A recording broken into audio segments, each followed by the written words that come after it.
Olá, mamães! Aqui é a Lívia, psicóloga e psicanalista, e hoje nós vamos falar sobre parto e puerpério. Já volto, só um minutinho.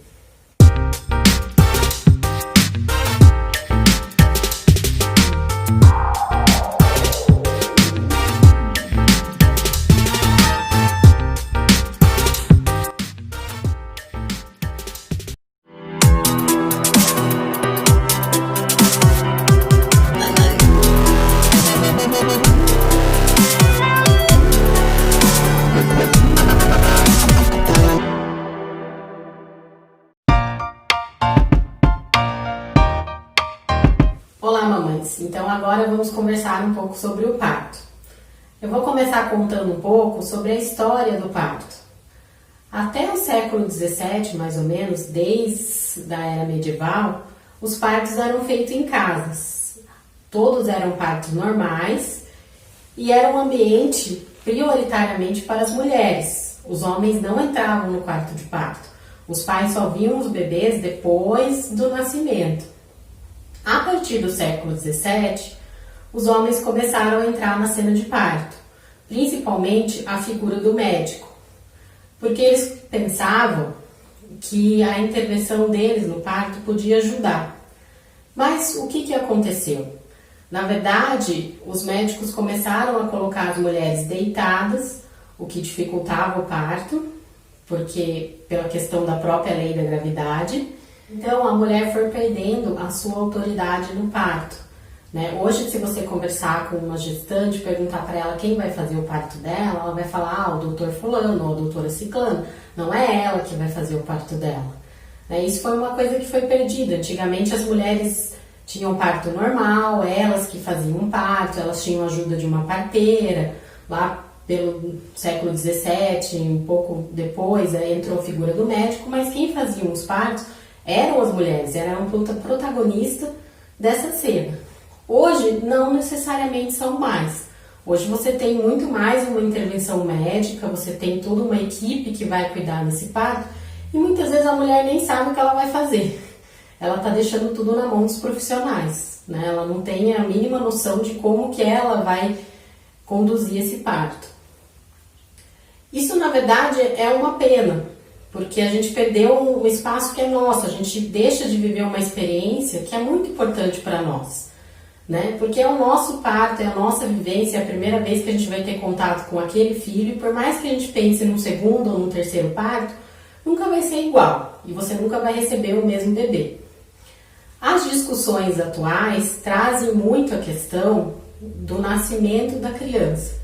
As pesquisas, principalmente na minha área da psicanálise, demonstram que o nascimento é o primeiro contato do bebê com o mundo e que esse primeiro contato já gera um significado, a criança tem uma memória emocional. Então pense comigo, você está lá na barriga da mãe, quentinho, num lugar escuro, todo confortável, de repente, principalmente se a gente for considerar a cesárea, te tiram de lá. E aí você vem para um lugar com uma luz acesa, muito forte, com vozes que você não conhece, mal te colocam em contato com a sua mãe, já te levam para fazer um monte de exames. Será que você ia se sentir bem? Essa é a maior discussão atual sobre o parto, né? Como transformar esse momento num momento mais humano, que o bebê tenha mais contato com a mãe, que não vire aquela coisa robótica de todos os procedimentos que tem que ser feito, né? Que cuide mais da questão emocional e não só pense na sobrevivência, né? Na importância de que a mãe e o bebê têm que sobreviver, que a gente pense também no desenvolvimento emocional. Só uma coisa, eu não estou dizendo que um bebê que nasce numa condição dessas vai necessariamente apresentar um problema emocional mais pra frente, não é isso.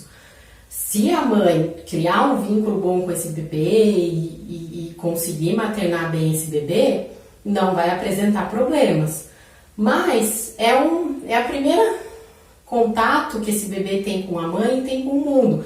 Se isso já começa difícil ou de um jeito mais complicado, às vezes essa mãe também vai ter dificuldade de se vincular com esse bebê. E essas coisas vão se acumulando. É isso que pode gerar no futuro um problema emocional. É isso que pode gerar complicações. Mas não é só essa cena do parto que vai causar isso.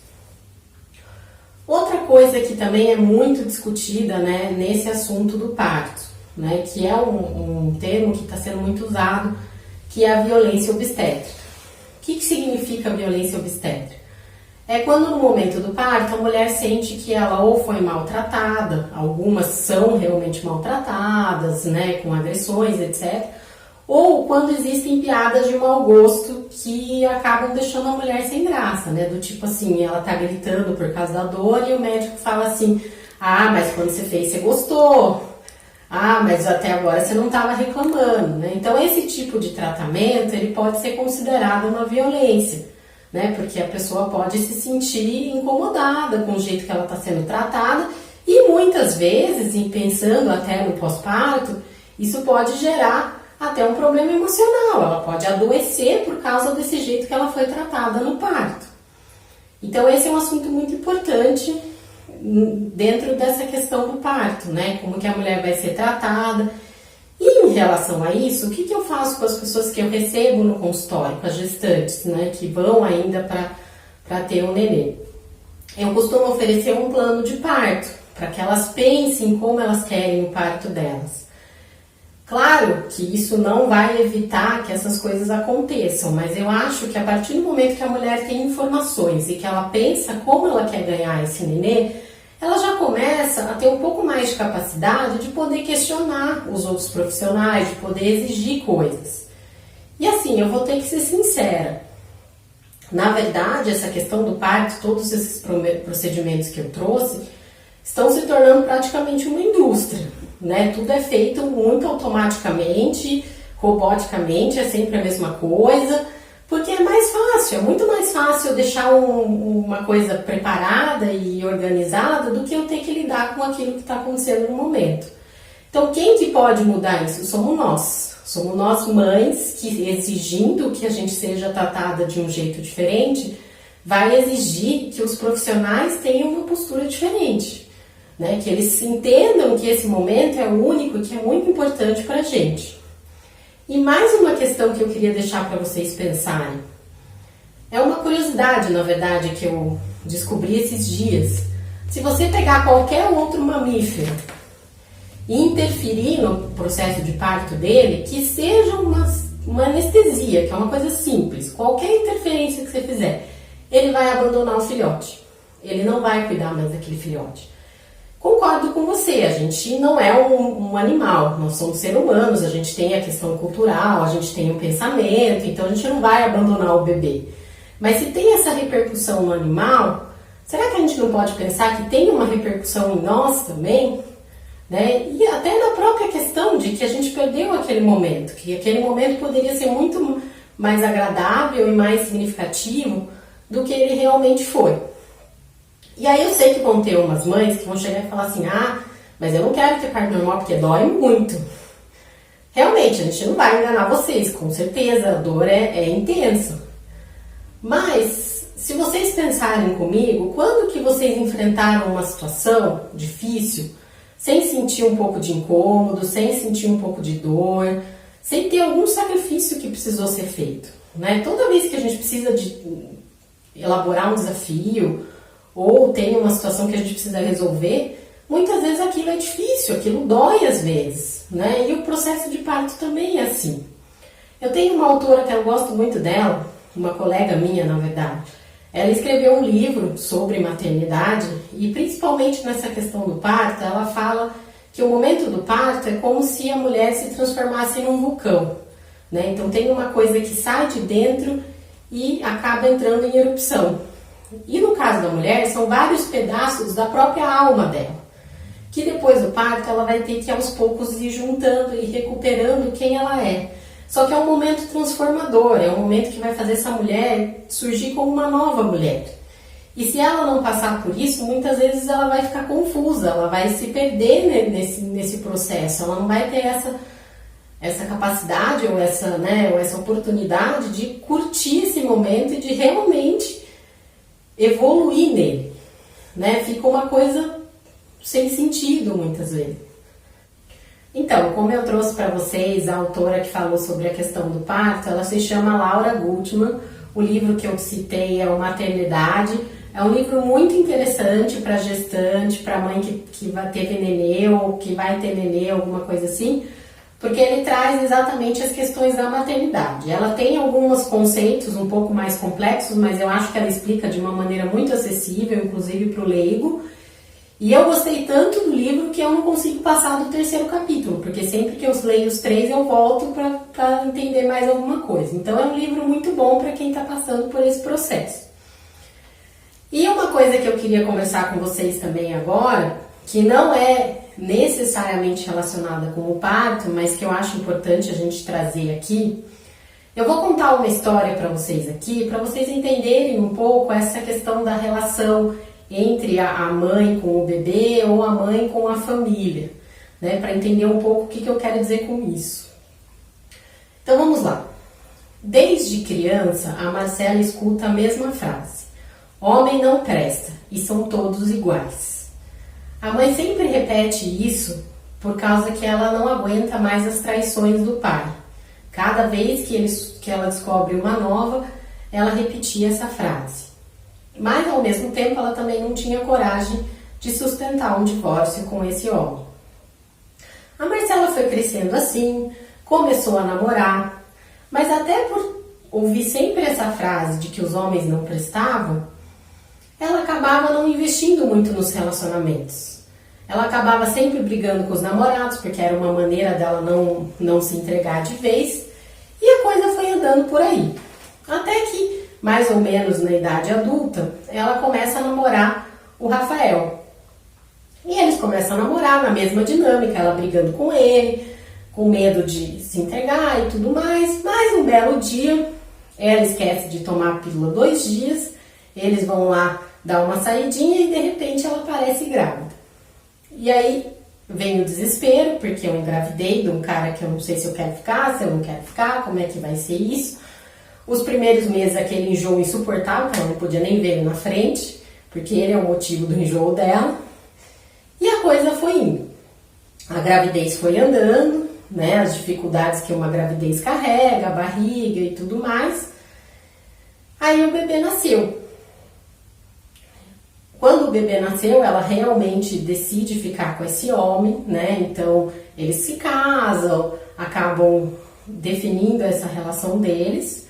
Mas, mesmo ele assumindo ela como esposa, ele criando essa família, ela não consegue acreditar que ele é um homem diferente daquele que a mãe dela sempre contou para ela a vida inteira.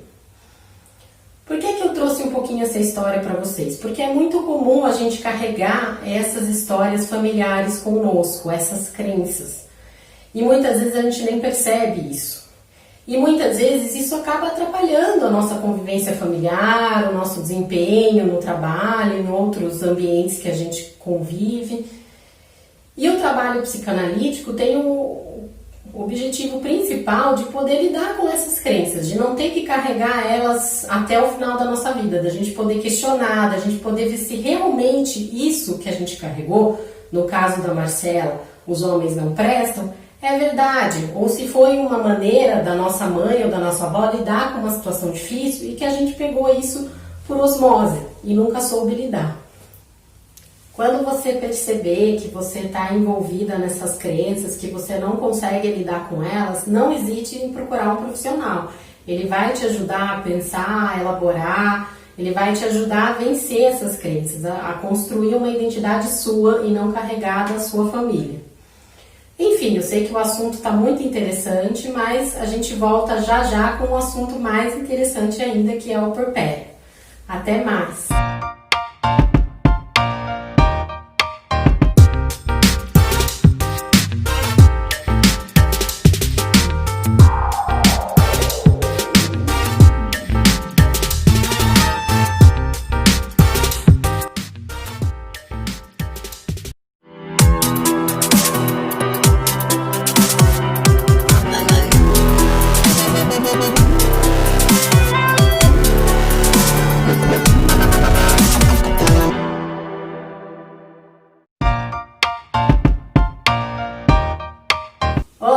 estamos de volta, então vamos conversar um pouquinho agora sobre o puerpério.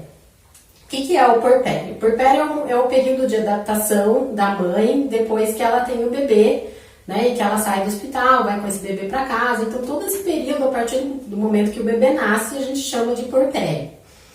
Esse período é um período de adaptação, né? Então essa mãe, ela está conhecendo esse bebê, até então ela não conhecia, e ela precisa desse tempo para conhecer esse bebê, para se adaptar à rotina de estar cuidando de um bebê, né? Ela precisa de um tempo para tudo isso, né? É isso que a gente chama de puerpério. E além desse tempo de conhecer e cuidar desse bebê, ela precisa também de um tempo para se recuperar da gravidez, do parto.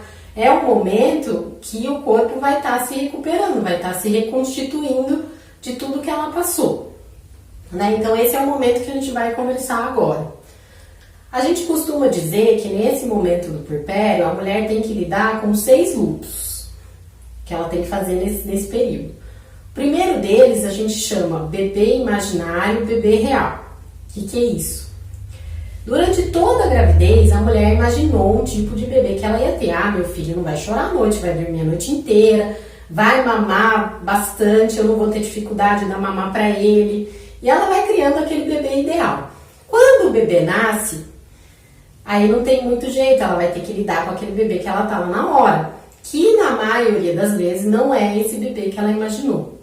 Então aí começa a primeira dificuldade, né? Porque eu estava imaginando que eu ia ter um bebê e agora eu tenho outro. Eu preciso ter capacidade de transitar desse bebê que eu imaginei para o bebê que eu tenho na realidade, né? Isso já é uma situação de conflito que pode dar problemas.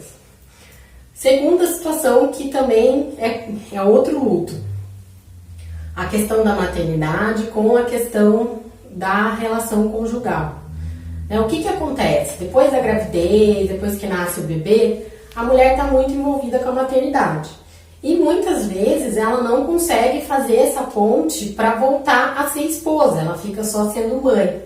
E a relação conjugal acaba sendo prejudicada, né? Às vezes o casal acaba não tendo outra função a não ser pais daquela criança. O que acontece? Isso pode prejudicar o casamento e muitas vezes até acabar. Então essa mulher, depois que o bebê nasce, ela tem que ter essa habilidade de cuidar das 2 funções que ela tem, no mínimo, que é esposa e mãe, e não deixar ou esquecer ou ignorar nenhuma delas. Terceiro luto importante, a questão da passagem da filha para a mãe.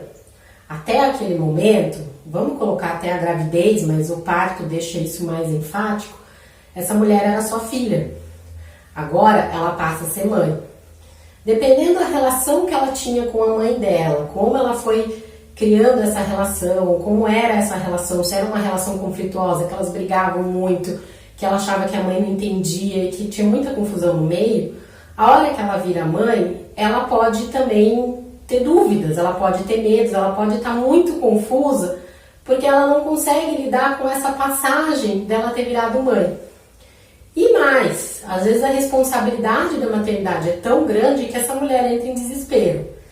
E isso dificulta também o papel dela como mãe, o cuidado com esse bebê e etc. Quarto ponto, a questão do corpo antes da gravidez e do parto e do corpo no pós-parto. Vamos ser sinceros. O corpo não vai continuar o mesmo. Por mais que você tenha cuidado com a alimentação, que você não tenha engordado, enfim, e várias outras coisas, o seu corpo mudou. Isso é uma questão que você vai ter que aceitar. Claro que você pode melhorar muitas questões, às vezes, flacidez, etc. Hoje a tecnologia oferece vários tratamentos que podem melhorar isso. Mas não adianta você sonhar com aquele corpo que você tinha quando você era adolescente, quando você era mais jovem. Algumas mulheres, isso não é um problema, né? Elas estão tão encantadas com a gravidez e com o bebê que elas não ligam, mas aquela mulher que valoriza muito o corpo magro e que acha que isso é muito importante, ela vai enlouquecer, ela vai surtar com esse corpo do pós-parto, porque não vai ser aquilo que ela imaginava. Quinto ponto, a questão da vida social e vida familiar.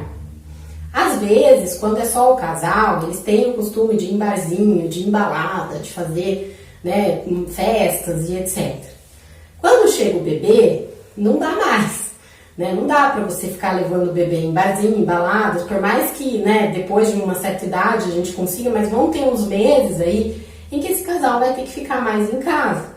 Então, se é uma mulher que estava acostumada nessa rotina e que gosta disso, o fato de ficar em casa pode ser difícil e pode causar problemas emocionais, dificuldades e outras coisas nela.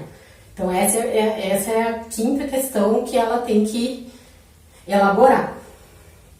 A sexta, a questão do lado profissional, do trabalho dela e da função materna.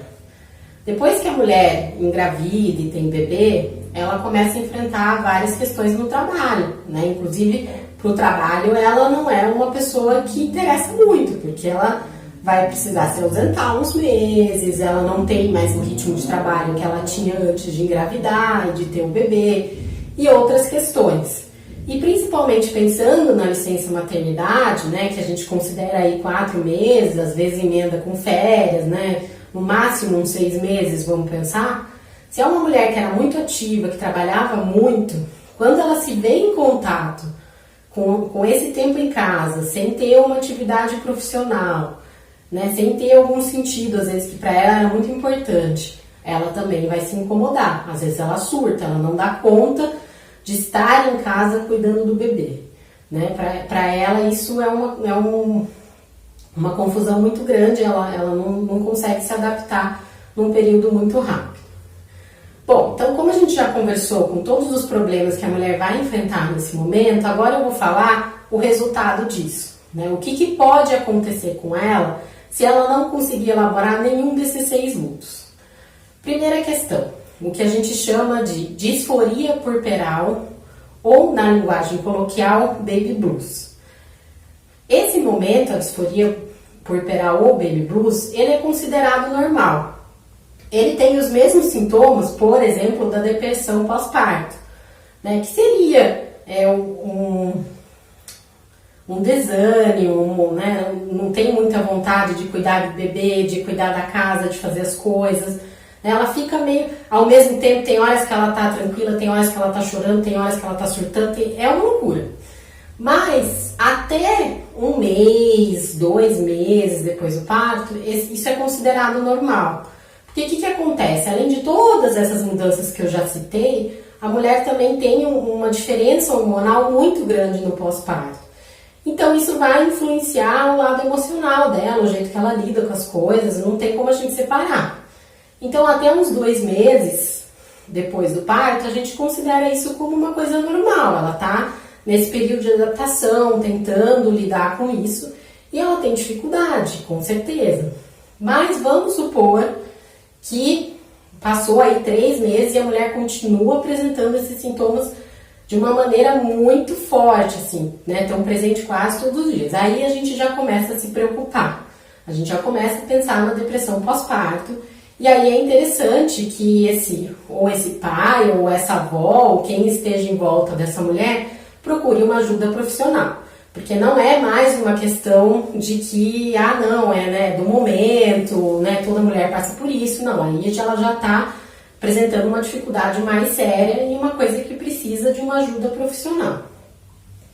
A gente tem um terceiro problema, que esse é o mais sério de todos, mas também o mais raro, que é o que a gente chama de psicose puerperal. O que significa isso? É quando a mulher perde totalmente a noção da realidade. Ela acha que ela começa a ver coisas, ela começa a falar com pessoas que não existem, ela começa a criar histórias que não têm sentido. E a partir do momento que alguém apresenta esse sintoma, aí a coisa fica muito séria. Aí vocês procurem ajuda o mais rápido possível.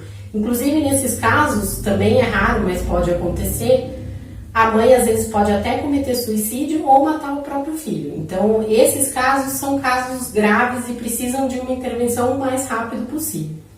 Então, se passar desses 2 meses e a mulher começar a apresentar esses sintomas e manter os sintomas, é interessante que vocês procurem ajuda profissional, principalmente do psicólogo, porque essa mulher precisa se ressignificar essa maternidade, aprender novas maneiras de ser mulher e de ser mãe.